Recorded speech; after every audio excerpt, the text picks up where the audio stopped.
এই যে বেরিয়েছি, বাজার করলাম। এই যে বাজার আছে, এতে নিয়েছি মেথি শাক, তারপরে নিয়েছি মাছের মাথা আছে, একটুখানি বাঁধাকপি দিয়ে করব।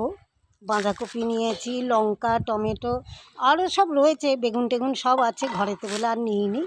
আর কত দূরে আসতে হলো। এই যে জলটা নিলাম, খাবার জল। এই যে না হলে আমাদের ওখানে কল পাম্প করে করে না জল আর উঠছে না একদম। এত কষ্ট হচ্ছে পাম্প করতে, হাঁপিয়ে যাচ্ছি, জল তুলতে পারছি না। সেই জন্য আমি জানি বাজার যখন যাচ্ছি জারটাকে নিয়ে যাই হাতে করে, একটু খাবার জল নিয়ে অমনি চলে আসব বলে খাবার জল নিয়ে নিলাম।